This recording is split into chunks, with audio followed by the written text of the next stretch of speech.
Saya sering mengatakan begini, mudah bagi Pak Prabowo untuk ketemu atau bergabung dengan Pak Jokowi. Pertama memang secara ideologi sama-sama dari nasionalis. Ya.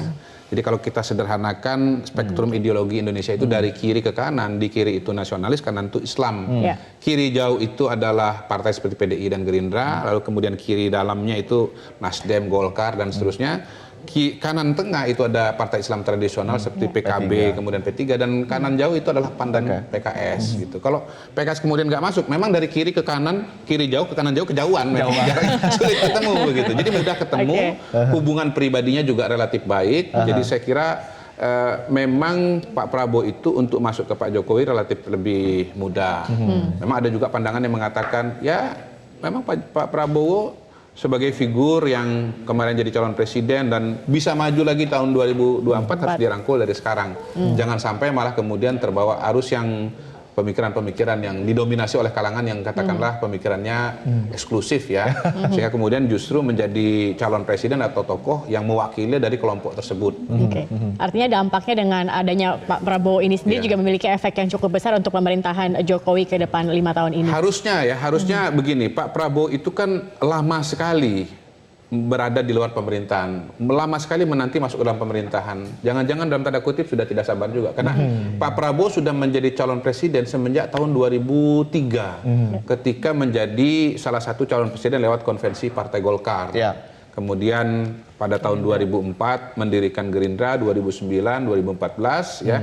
Kemudian tahun 2009 mendirikan Gerindra, lalu kemudian 2014, 2019 ikut pemilu.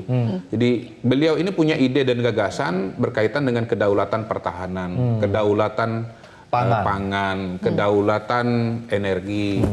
Nah, kita saksikan saja kalau memang Pak Prabowo dan Gerindra masuk ke dalam, apakah kemudian menjadi lebih baik atau tidak dibandingkan dengan sebelumnya. Kalau tidak lebih baik, maka Pak Prabowo pamornya akan turun. Bu Afiliani, stabilitas politik itu kan menjadi sorotan utama investor dan di bidang ekonomi begitu ya. Apakah ini jaminan sebuah stabilitas ekonomi dan kemudian bagaimana market melihatnya?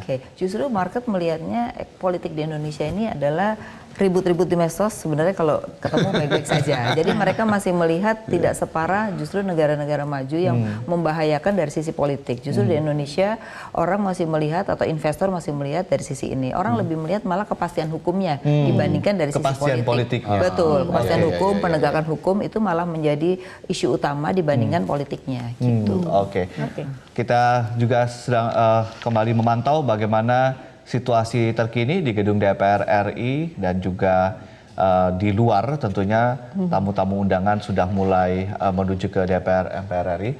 Yang di sebelah kanan ini adalah perjalanan Kiai Haji Ma'ruf Amin, Wapres terpilih Republik Indonesia menuju ke gedung DPR MPR RI. Betul, dan kita juga masih menunggu dari Presiden Joko Widodo, Presiden terpilih juga, yang tadi rencananya pukul 13.30 akan menuju ke gedung DPR RI, tapi tampaknya belum begitu ya. Dan ini iring-iringan dari rombongan Wakil Presiden terpilih Kiai Haji Ma'ruf Amin. Saat ini sudah berada di Jalan Jenderal Sudirman di Jakarta, dan tampaknya ini beberapa menit lagi akan tiba di gedung DPR MPR RI. Dan kalau kita lihat juga ada suasana di gedung DPR RI ini sudah tampak penuh ya untuk tamu undangan yang hadir.